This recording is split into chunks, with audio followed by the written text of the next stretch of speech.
Boa noite para todos vocês.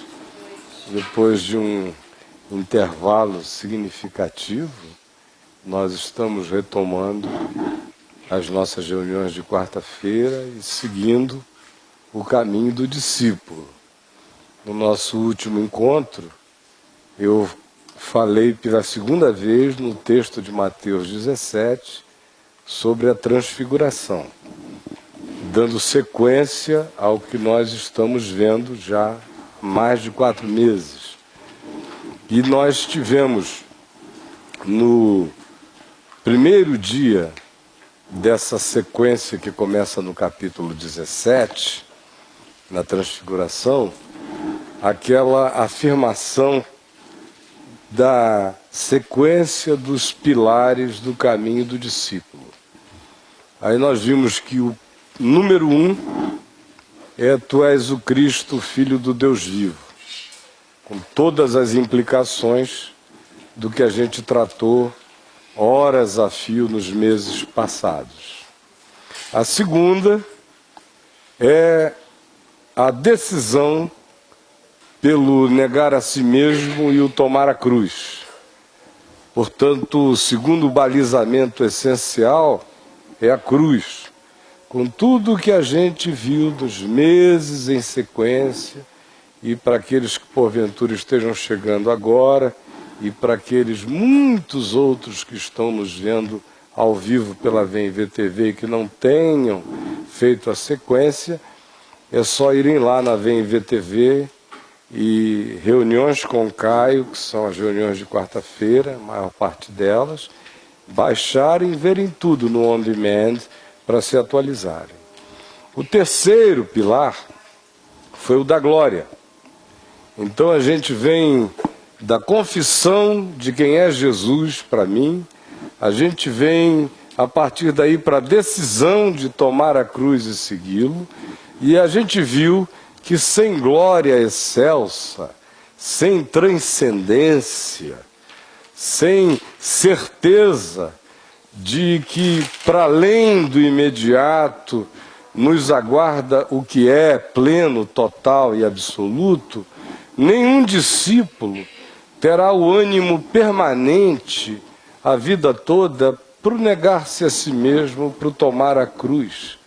Nós somos alimentados pela glória. É por isso que Paulo diz em Romanos 5, como a gente também já viu, que justificados mediante a fé nós temos paz com Deus por meio de nosso Senhor Jesus Cristo, a esta graça na qual estamos firmes e gloriamo-nos na esperança da glória de Deus. E não somente nisto, gloriamo-nos nas próprias tribulações, sabendo que a tribulação produz aquele monte de coisas que a gente já viu. Então, sem que o justificado se glorie na esperança da glória de Deus, ele jamais terá energia para se gloriar nas próprias tribulações. Quem não tem essa visão transcendente não terá o poder para viver as contingências do presente. Então eu sei quem tu és, Jesus, porque eu sei quem tu és, eu decido ser como tu e seguir-te, e eu me alimento do fato de que eu serei um dia plenamente como tu és em glória. Por isso eu me animo no chão da terra para fazer essa viagem. Então, isto é o resumo do resumo do resumo do que a gente viu nas últimas 2 quartas-feiras falando sobre a transfiguração. Hoje, eu que esqueci o óculos do outro lado da rua em casa, crente que eu estava com ele dependurado, terei que ler assim à distância para conseguir enxergar melhor. Vejam como são as coisas, não é? Daqui de bem longe eu consigo ver melhor essa letra mínima, mas não a aproxime de mim que eu não consigo enxergar nada, apenas o livro.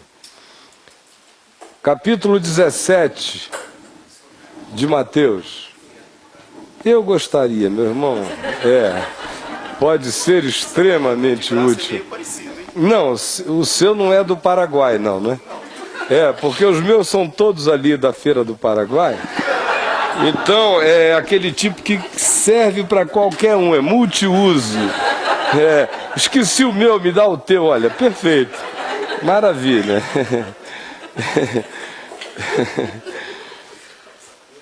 6 dias depois, toma Jesus consigo a Pedro e aos irmãos Tiago e João e os leva em particular a um alto monte. A gente viu aqui essa coisa da particularidade, a gente viu que por que ele escolheu 3 no meio daqueles, a gente viu a questão de cada um em cada fase, nem todo mundo, embora ande junto, está conseguindo ver as mesmas coisas. A gente viu muita coisa. Vão lá na VMVTV, aproveitem, baixem, porque me dá pena de pensar que não se guardou.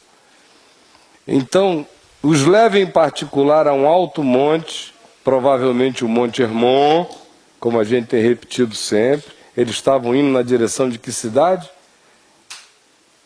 Cesareia de Filipe, que fica onde? No pé do Monte Hermon. Então, mais natural do que ter voltado quilômetros para o Monte Tabor, no meio da Galileia, onde a tradição antiga católica dizia que era a transfiguração, muito mais natural, já que eles estavam ali no sopé do Monte Hermon, em Cesareia de Filipe, era ter subido o alto monte, que é o monte mais alto da Palestina, com 2.300 metros. Provavelmente ali, mas isso não é importante. Um detalhe, tipo National Geographic Biblical. E foi transfigurado diante deles. O seu rosto resplandecia como o sol, e as suas vestes tornaram-se brancas como a luz. E eis que lhes apareceram Moisés e Elias falando com ele. Então disse Pedro a Jesus: Senhor, bom é estarmos aqui. Se queres, farei aqui 3 tendas. Uma será tua, outra para Moisés, outra para Elias. Falava ele ainda quando uma nuvem luminosa os envolveu. E eis vindo da nuvem uma voz que dizia: Este é o meu filho amado, em quem me comprazo, a ele ouvi. Ouvindo-a, os discípulos caíram de bruços, tomados de grande medo. Aproximando-se deles, tocou-lhes Jesus, dizendo: Erguei-vos e não temais. Então eles, levantando os olhos, a ninguém viram, senão só a Jesus. Meu mano amado, muito obrigado por esse recurso utilíssimo.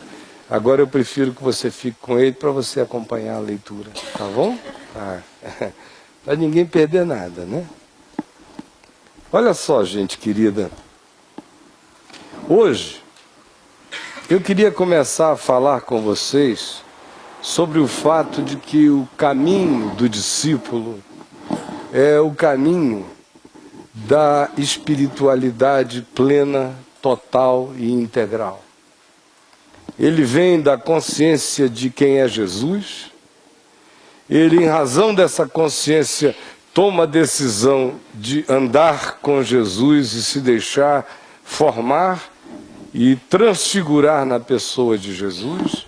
E Jesus, uma vez que coloca diante deles o desafio do negar-se a si mesmo, tomar a cruz e segui-lo, os leva à experiência da transfiguração e mostra a eles a glória excelsa e descortina diante deles o significado do que os aguarda. Faz para eles uma avant-première do reino de Deus. Dá a eles uma pílula de experiência. Dá a eles uma percepção, um êxtase momentâneo daquele significado e das suas múltiplas dimensões. Mas ao fazer isso, ele inicia agora um caminho novo com esses discípulos, que vai acentuando e aprofundando, não só para eles, embora eles tivessem que ter tido repetições das mesmas coisas muitas vezes, para que as lições fossem sendo internalizadas, a gente vai ver isso na medida da exposição, mas os sinais, as marcas e os significados do que a espiritualidade do discípulo deveria conter, estavam sendo agora mais do que nunca enfatizadas. Ele é um ser que diz: tu és o Cristo, Filho do Deus vivo, e assume essa loucura, como a gente viu. Ele carrega a cruz e toma consciência do mundo imenso de fantasias que constitui o seu self, o seu si mesmo, nega isso e abraça a cruz com as implicações dela e segue a Jesus. E é um ato de vontade, de querer, se alguém quer. E Jesus agora abre e descortina diante dele essa percepção do excelso, do eterno, do maior, e ao fazer isso, introduz à mente deles alguns elementos que são importantíssimos para eles no momento e haveriam de ser importantíssimos para quem quer que tenha tido os olhos abertos no curso desses últimos 2000 anos, para perceber o significado da verdadeira espiritualidade, da verdadeira consciência do que significa experimentar Deus como discípulo no mundo. Essa é a questão. O que significa experimentar Deus? Já que eu tenho esse background afirmado até aqui, já por mim repetido hoje 4 vezes, já que eu tenho isto, como é a espiritualidade desse ser que sai daí, que emerge dessa consciência? O que é que deve sendo afirmado nele, solidificado nele, referenciado nele, definido nele? Em meio a tudo isso, a primeira coisa que eu quero afirmar hoje tem a ver com o fato de que Jesus se transfigura diante deles. Leva Pedro, Tiago e João e mostra a cara da glória para eles. Paulo vem a falar existencialmente sobre este acontecimento que para Paulo é transformado depois num fenômeno universal para qualquer que seja o discípulo, não mais para Pedro, Tiago e João, não mais apenas em particular, mas agora para todos nós. Como ele diz em 2 aos Coríntios, no capítulo 3, veja aí. 2 aos Coríntios, capítulo 3. E veja a alusão que Paulo faz aos mesmos elementos da transfiguração aqui de Mateus 17 e das outras manifestações sinônimas, sinóticas dela, idênticas em Marcos e em Lucas. Mas vejam aqui, em 2 aos Coríntios, no capítulo 3, e vejam a semelhança do fato de que inclusive Moisés aparece aqui, como lá na transfiguração. Posso pegar seu óculos emprestado de novo, meu amado? Muito obrigado. Como Moisés aparece lá na transfiguração, ele aparece aqui também. Quando Paulo diz que a carta que ele escrevia não era como a de Moisés, que era escrita em pedras. Aqui se escrevia agora, nessa nova era do Espírito de Deus, da ação do Evangelho no íntimo de todo ser humano que deseje. Ele diz agora é inscrita no coração de cada um. Ele já começa a fazer a comparação com Moisés aí. E ele diz que isto é assim porque nós não estamos diante do Monte Sinai. Nós estamos diante do Jesus transfigurado. A visão do Monte Sinai, como o Hebreus diz, repetindo o Êxodo e o Deuteronômio, foi uma visão assombrosa e aterradora. Fale-nos tu, disseram eles a Moisés, mas não nos fale Deus, porque é insuportável. E Moisés, quando desce do monte, coloca um véu sobre a face, que supostamente era para não ofender os sentidos visuais dos filhos de Israel, que viam o seu rosto resplandecente, fulgurante, iluminado. Ele botou um véu na face. Paulo, no entanto, diz que aquele véu que foi posto na face de Moisés, quando ele desceu do monte, porque o seu rosto refulgia, passou a ser mantido no rosto de Moisés, agora não porque o seu rosto refulgisse, mas porque o fulgor do seu rosto agora se desvanecesse. Então aquilo que um dia foi posto para não ofuscar os sentidos dos outros, depois de um tempo passou a ser usado por Moisés para que os outros não percebessem que a luz já não brilhava, já não estava, já desvanecera, a purpurina da lei acabara.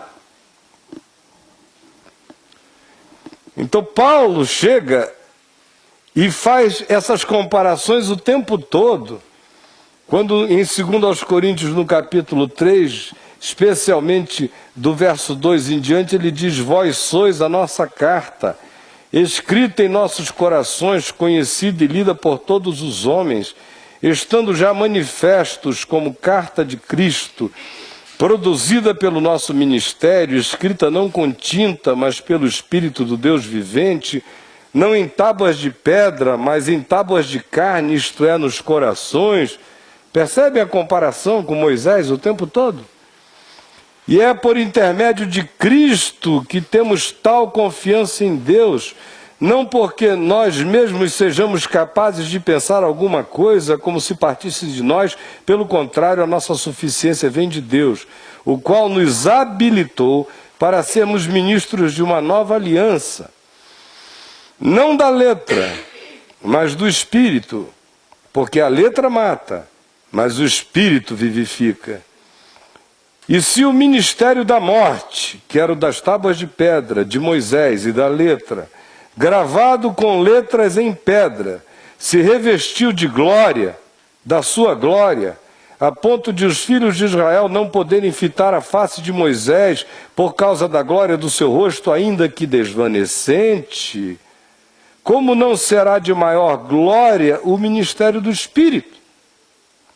Porque se o ministério da condenação foi glória, em muito maior proporção será glorioso o ministério da justiça, porquanto, na verdade, o que outrora foi glorificado, que era Moisés, a lei, neste respeito já não resplandece, virou sombra, é vela posta diante do sol, diante da atual sobreexcelente glória da transfiguração do Jesus glorificado, do Jesus ressuscitado, do Jesus assentado à direita de Deus. Porque se o que se desvanecia teve sua glória, que era a lei, Moisés, o Monte Sinai, muito mais glória tem o que é permanente. Tendo, pois, tal esperança, servimos-nos de muita ousadia no falar. E Paulo está sendo de uma ousadia no falar absurda. Porque ele está dizendo, olha, Moisés já era com todas as letras. E aquela glória virou glorinha, perto da glória excelsa. E a glória de Moisés era desvanecente. Essa aqui é crescente. E Moisés cobria o rosto. Nós tiramos todo o véu da cara e somos chamados a enfiar a cara para dentro da glória de Deus. Tendo, pois, tal esperança, servimos-nos de muita ousadia no falar. E não somos como Moisés, que punha véu sobre a face, para que os filhos de Israel não atentassem na terminação do que se desvanecia. Depois de um tempo, nem Moisés queria mostrar a desvanecência da sua própria glória e manteve o véu na face, embora ele cobrisse apenas o que já não era. Mas os sentidos deles se embotaram. Por isto, até o dia de hoje, quando fazem a leitura da antiga aliança, o mesmo véu que cobria a face de Moisés permanece sobre a deles, espiritualmente falando sobre a visão deles, não lhes sendo revelado que em Cristo todo véu é removido, é rasgado, começando do véu do santuário, que foi rasgado em duas partes de alto a baixo, é com a cara para fora que a gente anda em Jesus e no Evangelho. Quando, porém, algum deles se converte ao Senhor, o véu lhe é retirado. Ora, o Senhor é o Espírito, e onde está o Espírito do Senhor, aí a liberdade, aí não há véu, aí a cara é de fora, aí só vale o que é. O que não é, a gente não precisa nem esconder, porque é melhor apresentar o que não sendo seja verdade e realidade, do que a gente fazer de conta acerca de qualquer coisa que não seja a verdade do nosso ser. Portanto, liberdade para abrirmos os olhos, liberdade para botarmos a cara para fora, liberdade para sermos levados por Jesus a este lugar onde se diz, e ele se transfigurou diante deles. Sem medo e sem véu. Sem nenhuma recomendação de Jesus, olha, vamos preparar um véu. Se um Jesus politicamente correto, ele diz, olha, daqui a pouco eu vou entrar num estado, um Jesus paranormal politicamente correto. Daqui a pouco eu vou entrar num estado de elevação, de brilho facial, mais poderoso do que o sol. Minhas vestes vão ficar resplandecentes como a alva luz. Então eu recomendaria a vocês também, porque vão aparecer Moisés e Elias em glória. E também uma nuvem luminosa está chegando por aí, que vai envolver todo mundo. Eu proporia que todo mundo usasse um véuzinho, ou um óculos escuro, se ele fosse mais moderno, para ver melhor em 3D. Mas vamos cobrir a face, que é para não haver o ofuscamento, o choque. Não, ele não diz nada, só diz, venham comigo. Moisés deixou todo mundo lá embaixo. Jesus não levou todos com ele, mas levou 3 que já estavam preparados para ver. E apresentou diante deles aquilo que não apareceu a Moisés no Monte Sinai.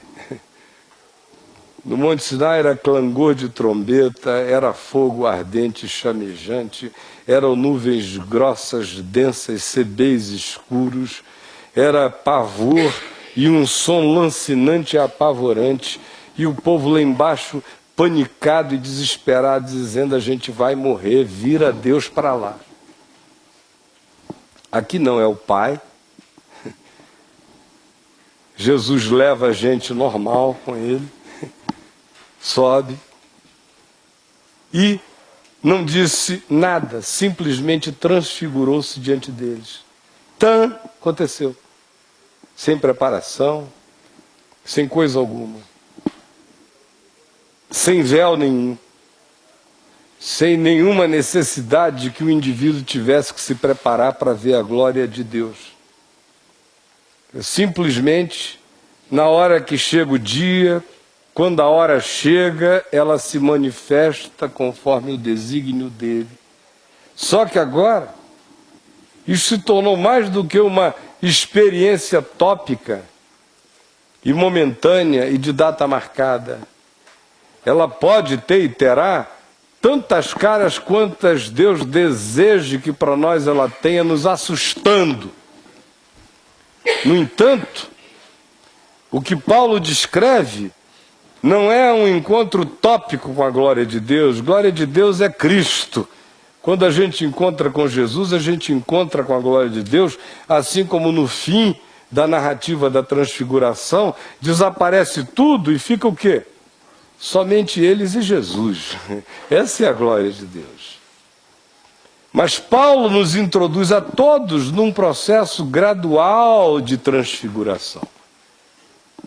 O que para Pedro, Tiago e João foi uma experiência de data, de um dia, foi tópica, foi espaço-temporal, foi geográfica, foi fotografável, foi testemunhável, foi tão chocantemente palpável que Pedro queria fazer 3 tendas.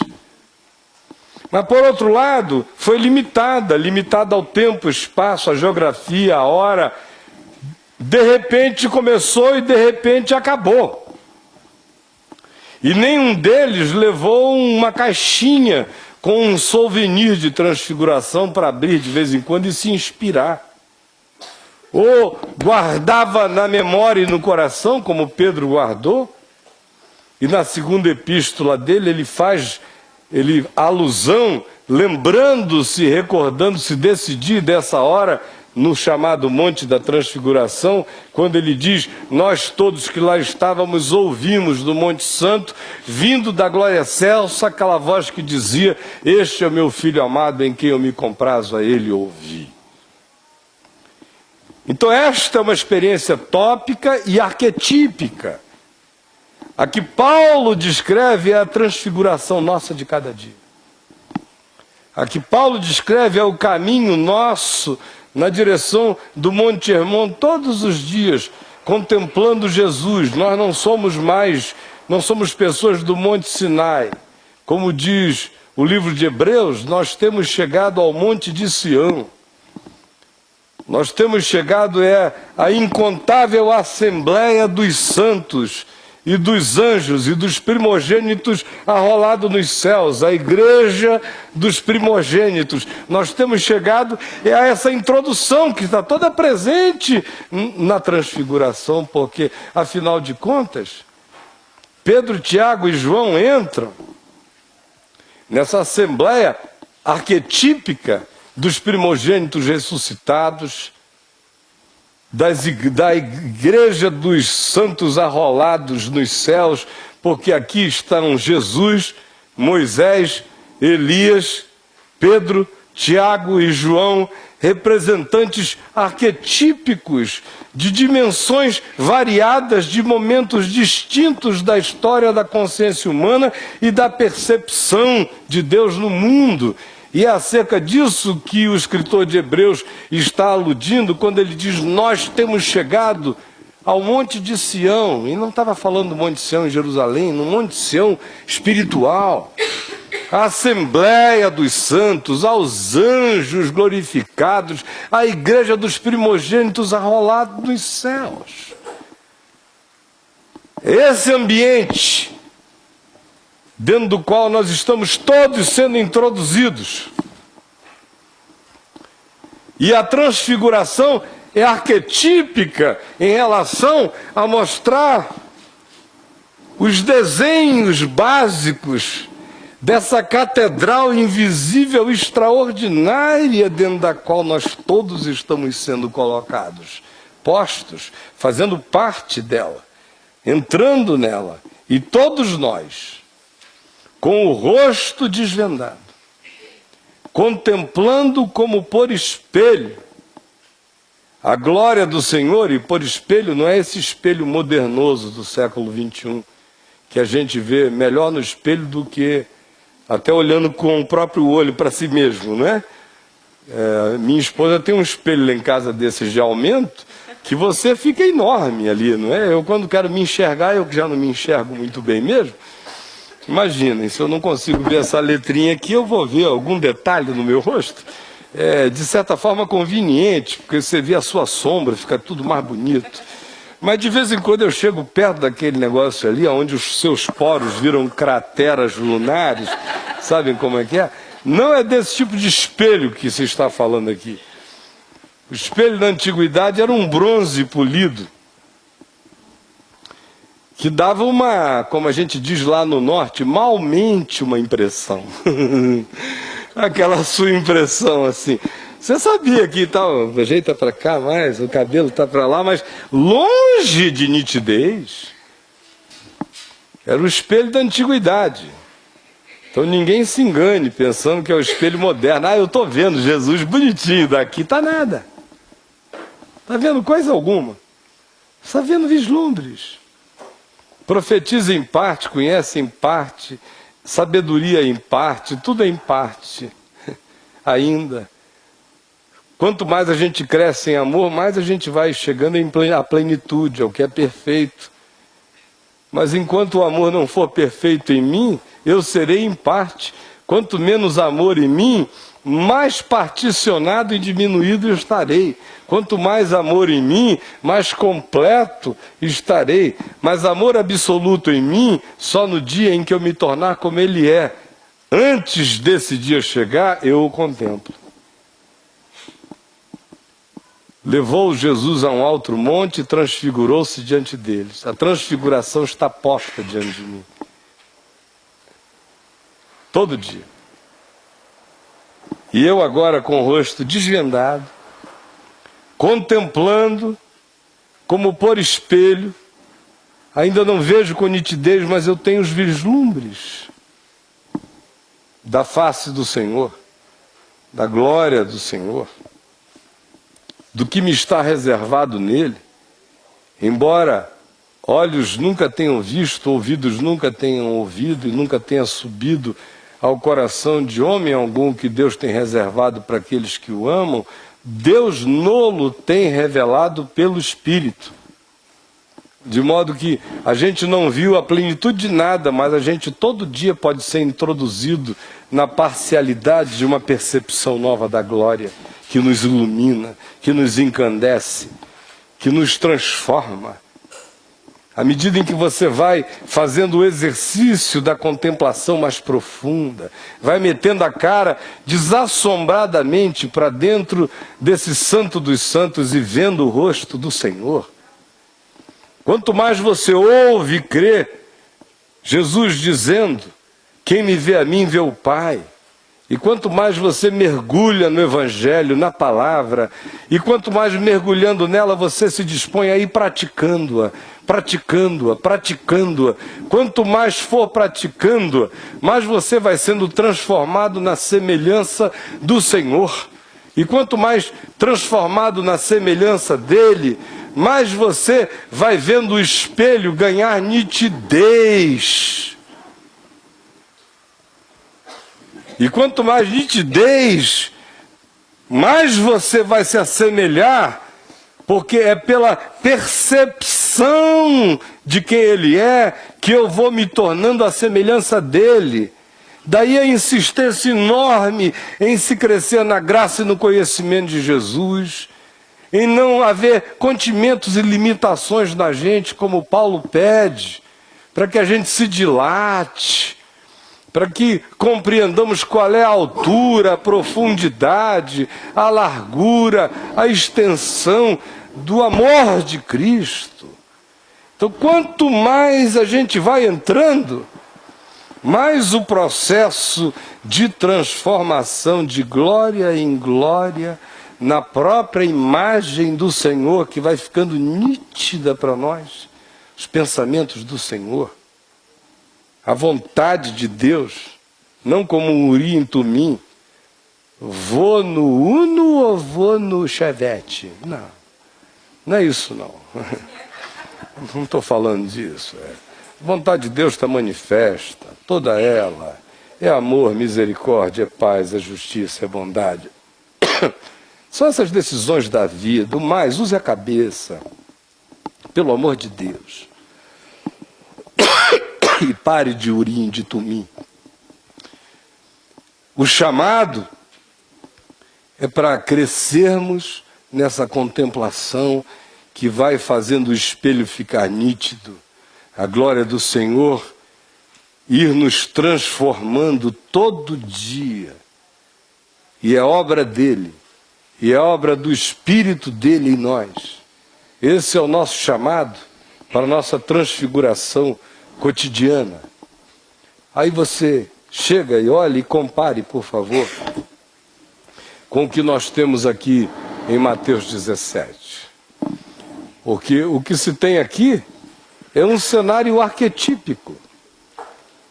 A gente tem Moisés e Elias, a gente tem Jesus, a gente tem o Pai, a gente tem glória, Shekinah, nuvem luminosa, a gente tem a palavra vinda do céu, este é meu filho amado em quem eu me comprazo, a gente tem uma maquete da comunidade dos discípulos, a gente tem, enfim, essas coisas presentes todas que são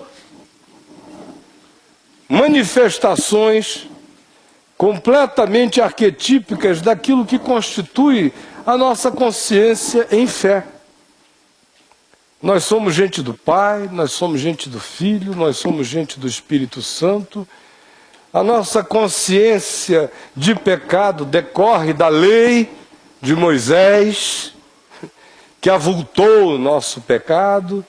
A nossa esperança de salvação decorre dos profetas, que falaram daquele que haveria de vir, e a nossa salvação se corporifica, se encarna em Jesus, que completa todas as coisas. Eu vou pedir um favor aí dentro a vocês que estão operando, meus queridos Tiago e Adriana, é que daqui eu estou ouvindo a voz de vocês mais alto do que eles aí, eles também estão começando a ter dificuldade aqui, tá bom? Ele está dando uma instrução para ela ali, eles começaram a falar alto demais, e eu estava quase ouvindo já os detalhes da instrução daqui, né? Então olha só, nós temos todos esses elementos presentes aqui, que são eles que constituem a nossa própria percepção de quem nós somos em Deus no mundo, não é verdade? Estão presentes. E a viagem que nós vamos fazer agora, não começando hoje, porque não dá mais tempo, mas começando na semana que vem, uma vez que isso esteja posto e entendido, é pegar esses elementos que são absolutamente similares à descrição da viagem cotidiana, existencial, que Paulo faz em 2 Coríntios, no capítulo 3. Pegarmos essas similitudes, como diziam os antigos, essas semelhanças, esses veios, esses trilhos, e mostrarmos como em Jesus tudo ganha a sua completude e infinitamente mais do que isso. Como, a partir daí, eu tenho uma descrição maravilhosa do significado da espiritualidade que o discípulo é chamado a praticar no mundo. Por exemplo, nós vamos ver na semana que vem o significado desse rosto que resplandece, desse corpo que resplandece. Qual o significado desse corpo resplandecer? Por exemplo, nos dias de Jesus, para os judeus era blasfêmia total que a glória de Deus pudesse ter tomado conta de um homem. Para os gregos, que determinavam boa parte do pensamento filosófico daqueles dias, era loucura. E entre os gregos filosóficos, o grupo que mais perturbou a fé no Evangelho foram os gnósticos. Para os gnósticos, então, era algo extremamente impensável imaginar que aquele corpo de carne e de sangue, matéria, pudesse ficar pervadida da glória de Deus e ser a própria expressão da glória de Deus, porque no gnosticismo a matéria era sempre má e apenas o espírito bom. Agora, esse corpo de homem que fica cheio de glória, essa roupa de homem, roupa é artesanato, é cultura, roupa é arte, roupa é produção humana. Essa roupa iluminada, glorificada, diz o que para nós? Sobre a graça de Deus, sobre a produção humana, a cultura humana.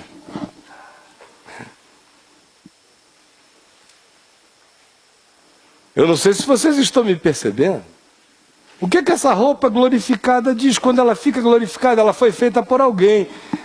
O tecido veio de algum lugar, foi comprado em algum canto, foi tecido de algum modo, ainda que a de Jesus se dissesse que era muito especial, tecida de alto a baixo, sem costuras, sem emendas, mas não era feito de um material transgaláctico. Veio da terra, ou da ovelha, veio de algum lugar. Mãos humanas teceram, uma arte, um engenho. Ou vocês estão pensando que desceu o Espírito Santo sobre a costureira e ela entrou em transe e fez tudo com Jesus com uma linha que o anjo Gabriel trouxe? Pelo amor de Deus, isso aqui não é o Islã. Senão Gabriel ia trazer até a linha. Gabriel, traz a linha para Gabriel. Pois bem, não. O que isso nos diz? Quando eu fico vendo essa conversinha de... Escuta, eu posso ouvir música que não seja gospel? Vai gospar em outro lugar, mas não me encha a paciência. Todas as coisas me são lícitas, nem todas me convêm. Aquela roupa ali me diz que todas as coisas absolutamente importantes, convenientes da produção humana, da cultura humana, podem ficar cheias da luz da glória de Deus. E quais são as implicações disso para a espiritualidade do discípulo? Mais do que isso, a gente chega e vê a nuvem que vem e se ilumina. Nuvem é água, em outro estado, é H2O, em outro estado, é natureza, é ambiente, é algo que a gente vê no Velho Testamento guiando o caminho do povo de Israel durante o dia, é manifestação da presença de Deus sobre Maria, uma nuvem do Altíssimo te envolverá e tu darás a luz a um filho. Mas era uma nuvem. É natureza. É clima glorificado.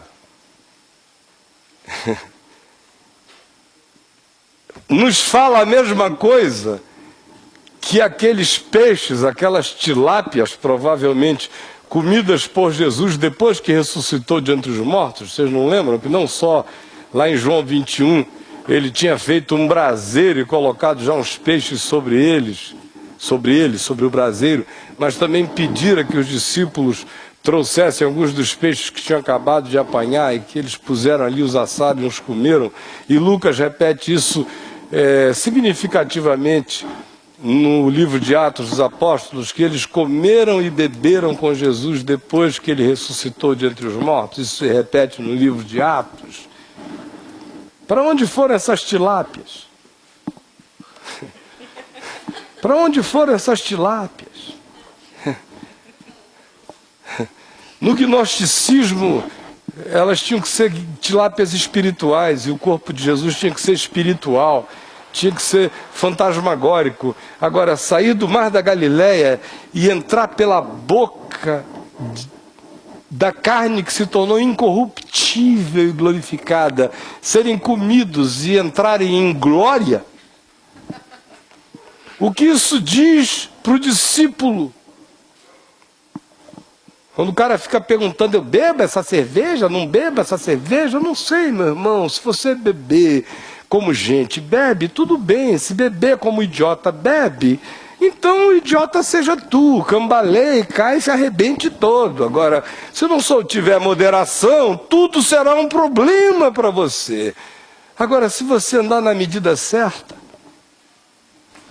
se a sua túnica não for uma tanguinha para ver se choca Moisés e Elias na transfiguração, vai transfigurar. Se a sua intenção não é sair por aí agredindo o mundo, mas andando com boa consciência, todo pano em ti será luminoso, toda a cara tua será a glória de Deus. Toda semente será milagre, toda chuva é epifania, tudo é glória de Deus. E a gente vai ver detalhes e detalhes tão pequenos de nós dois. Eu estou ainda influenciado pelo show do Roberto Carlos no sábado à noite, no Maracanã. Falou de nuvem, me lembrei de chuva e aí de tantas emoções. Pois bem,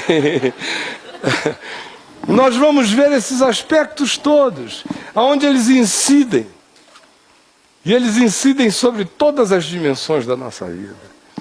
A gente vai ver o significado dessa presença de Moisés, dessa presença de Elias, como esses dois elementos arquetípicos são fundamentais na constituição da nossa consciência do reino de Deus e da nossa percepção do significado do Evangelho, porque é Moisés e Elias falando com Jesus. Lucas diz acerca da sua partida que ele estava para cumprir em glória em Jerusalém. Ou seja, o papo de Moisés e Elias passou a ser exclusivamente a cruz. Quais as implicações disso? Na consciência, na visão, no bem-estar espiritual, na liberdade, aonde há o Espírito do Senhor, aí há liberdade. Todos nós, na nossa transfiguração existencial, com o rosto desvendado, contemplando a glória do Senhor como por espelho, somos transformados de dia em dia, de glória em glória, na imagem do Senhor, pelo Espírito. É a mesma coisa. Uma é uma viagem narrativa no Evangelho, descritiva, histórica. A outra é uma viagem existencial, em 2 Coríntios, no capítulo 3, falando daquele fenômeno que se manifestou historicamente com Jesus, Pedro, Tiago e João, agora como um fenômeno existencial para todos nós. O final de tudo, quando a fé cresce, cresce, cresce, aí fica só Jesus. E é aí que nós vamos todos chegar, com a graça de Deus. Então vocês estão vendo que eu estou indo de introdução em introdução. Porque simplesmente não dá para entrar direto nos tópicos do que eu quero tratar, sem essas introduções que eu estou fazendo. Sem elas, a gente fica simplesmente sem as amarrações que vão nos ajudar imensamente a nos compreendermos, a nos percebermos e a nos posicionarmos no mundo sem neurose, sem paranoia, numa confiança de caminho com Jesus que constrói gente glorificada e não gente endoidecida, enlouquecida, desconstruída, fragmentada, santarada, adoecida, como em geral se vê. Porque o que se segue não é Jesus, o que se pratica não é Evangelho, o que se anuncia não é a palavra de Deus. O resultado, portanto, não sendo um convite que nos leve até a glória de Jesus, será um convite que nos levará para o pé do Monte Sinai. E no pé do Monte Sinai só existe pânico, medo, culpa, angústia, terror, desespero, e um Deus apavorante, que é o que em geral povoa a imaginação, a consciência e a percepção dos cristãos, que até hoje continuam lendo com o véu de Moisés na face e não conseguem tirar essa coisa de cima de si para iniciarem o processo da viagem para o Monte Sião, para a Assembleia dos Santos Glorificados, para a Igreja dos Primogênitos arrolada nos céus, para esse lugar pleno, para esse ambiente de glória, para essa penetração do ser no reino de Deus como consciência, que é o que vai transformando o nosso ser todo dia, se nós não estancarmos o processo. A transfiguração em Mateus 17 é uma narrativa de um dia, de uma noite. A nossa é a trajetória da nossa existência, de glória em glória, até nos tornarmos semelhante a Ele, no dia que em plenitude nós o virmos como Ele é. Em nome de Jesus. Vamos ficar em pé, então. E vamos orar. Todos nós, meu mano amado, vi que você se socorreu com outro óculos.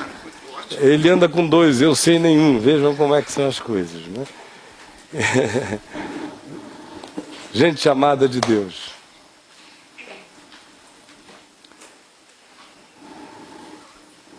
Vamos orar todos nós. E após nesse nosso momento de oração, quem tiver trazido ofertas, como costumeiramente a gente traz, para sustentar esse trabalho aqui na tenda, e hoje a gente gastou um dinheiro bom ali para cima, e veja como está tudo limpinho, né? Por cima e por baixo.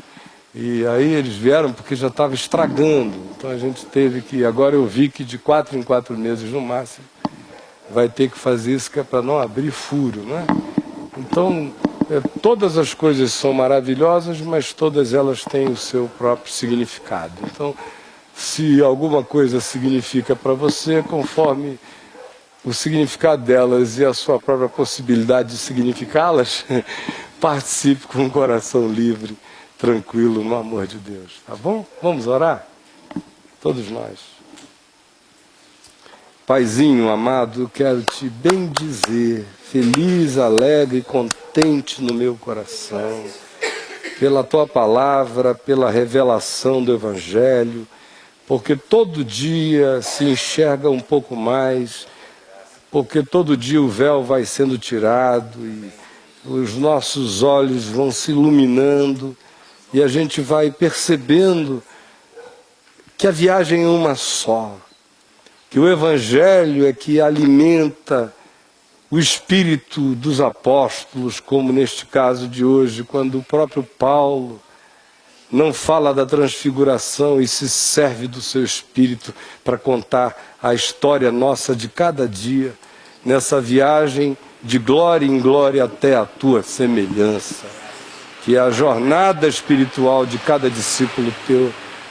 Eu quero pedir que tu nos animes para esta viagem, para esta jornada e para a prática do teu ensino, que é vida, que é saúde para a mente, que é cura para as emoções, que é segurança para o espírito, que é de fato bálsamo que lava a alma e regenera o nosso ser. Por isso eu quero pedir que tu nos chames a todos, e que ninguém sinta como aquele que se acha na capacidade de desprezar tesouro tão precioso. É o que eu peço que tu realizes no coração de cada um, para que ao final dessa jornada, da segunda etapa desse nosso caminho, juntos aqui às quartas-feiras, muita gente tenha visto a tua glória libertar cada pessoa do medo, quando a tua voz, Jesus, se fizer ouvir, dizendo: não temais, nunca mais tenham medo de Deus, nunca mais tenham medo da glória. Levantem agora, para a gente ficar em pé e ver que quem está diante de nós é Jesus, e quem tem Jesus tem segurança total em todos os caminhos. Por favor, conduze-nos nessa jornada e dá-nos a perseverança para continuarmos, aproveitarmos, crescermos e aprendermos. É o que eu te peço em teu nome, Jesus. Amém.